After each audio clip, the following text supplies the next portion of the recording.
How's it going, everyone? Welcome back to the channel, and today we're going to talk about the next moves the Lakers can make to fill out their roster after trading Danny Green and their draft pick for Dennis Schroder. These will be realistic moves that are likely to happen, but at the same time including some optimism.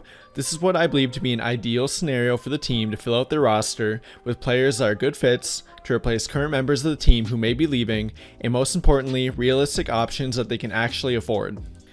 Because as of right now, the team has no available cap space to work with due to the yet undecided player options of Javale Mcgee, Avery Bradley, and the cap holds of other players who were on the team in 2019-2020. In order to free up additional money, they'd have to renounce the rights of players they have cap holds on, which would also give up the bird rights they have to any of those players as well.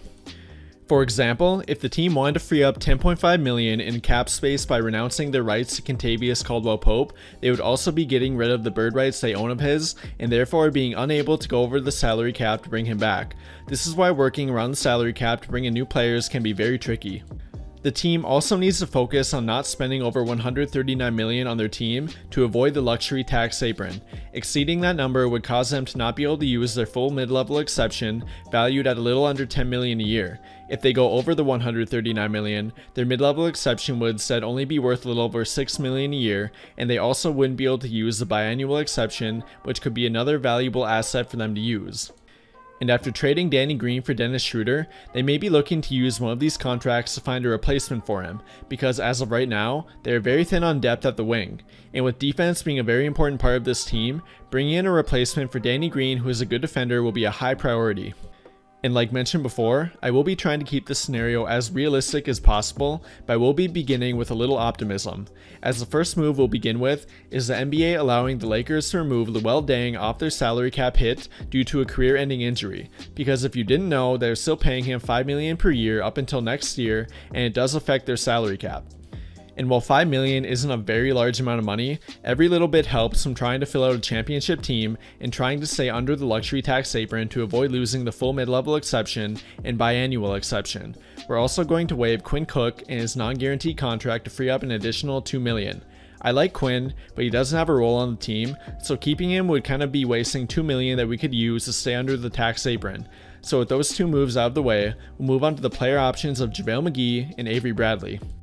And according to rumors, Avery Bradley will likely be opting out of his contract, while Javale Mcgee will likely be opting into his contract. And while I'd rather have this be the other way around, it likely means that Avery Bradley will be wanting more money. Though they do own his non-bird rights, which means they could give him a 120% pay increase even after opting out of his contract, which would increase his pay from around $5 million a year to $6 million a year. And because this is higher than most other teams will offer him with the taxpayer mid-level exception, I think it would be enough to bring him back if they chose to. Although there's no guarantee Avery Bradley even plays this year until COVID is taken care of due to the health risk of his son. It's a hard choice to make not only for him, but for the Lakers to bring him back after seeing what Caruso and Talen Horton Tucker can do. Though I still think Avery Bradley has great value at $6 million a year and might really be needed with Rajon Rondo very likely leaving the team. So bringing back Avery Bradley will be our first move with a 120% pay increase from his previous contract. And with Javale Mcgee also opting into his contract, that puts the current roster at 8 players. From here, we're going to bring back Kentavious Caldwell with a contract worth $11.25 million in 2020-2021, using his bird rights to go over the salary cap and with potential to make more money in the future. There is already rumored mutual interest on a deal between the two, and bringing back Caldwell will be a high priority for them. He is a great defender and was a big part of their championship run. Bringing him back will be key for their depth at the wing. By bringing him back, at this point we'll already have 3 great perimeter defenders in Avery Bradley, Alex Caruso, and Caldwell who can all hit 3-point shots regularly as well. And then when you combine Schroder's ability to score and also be a good defender too, that is a very deadly backcourt we've created, and we're not even finished. And after bringing back Caldwell we're going to make our next big move and use the mid-level exception. And in our ideal scenario for the team, we're going to add Serge Ibaka. Ibaka has already been linked to the team through rumors already, and is being reported that he may be willing to take the mid-level exception if he's offered it in a 3-year deal or longer. And I believe the Lakers would give him that in a heartbeat. Even though he'd be in his mid-30s by the time his contract would end, he would greatly improve their odds of winning in the short term, and he would be a great fit next to AD due to his ability to shoot.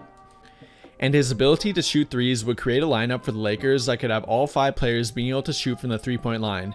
Having that amount of floor spacing around LeBron and AD would practically be unguardable, and it's something they can't pass up on.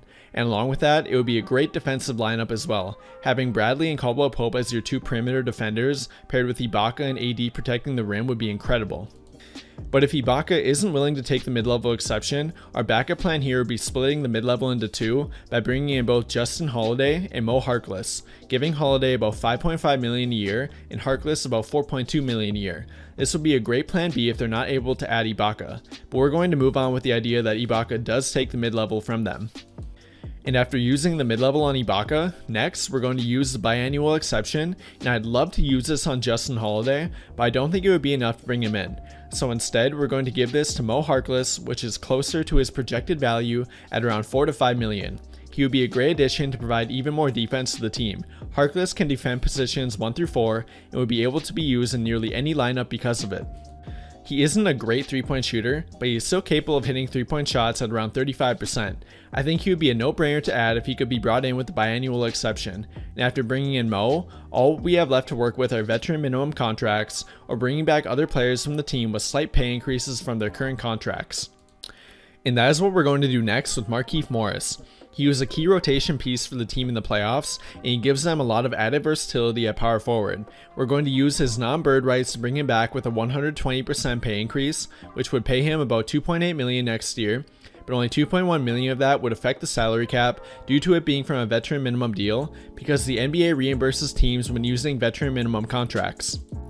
The next player we'll be bringing in with a veteran minimum contract is Wesley Matthews. He has already been rumored to be a target for the team, so there's a high likelihood that he will be a Laker regardless. And by adding him to the team, we pretty much cemented the team as an elite defensive team. We have Avery Bradley, Alex Caruso, Caldwell Pope, Dennis Schroder, and now Wesley Matthews all defending the perimeter throughout the game.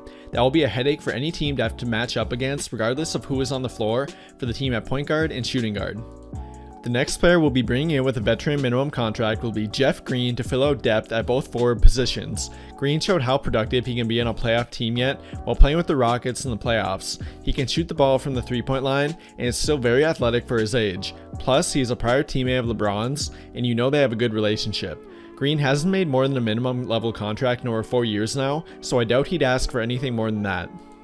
Finally, the last player we'll be adding is Demarcus Cousins. I know a lot of you would rather have this be Dwight Howard, and I really would too, but the team doesn't have the money to give Dwight the pay increase he seems to be looking for, and he also wouldn't be able to retain his starting role with Ibaka being brought onto the team. Instead, with Boogie, we'll be getting a low-risk, high-reward backup center who they could cut ties with at any time and lose nothing. He wouldn't be expected to fill a huge role, but he would be great for depth, and we already know Anthony Davis loves playing with him. He can even add more 3-point shooting to the team at the 5, and if he can even play at 80% of what he used to be, he'd be a great addition to the team.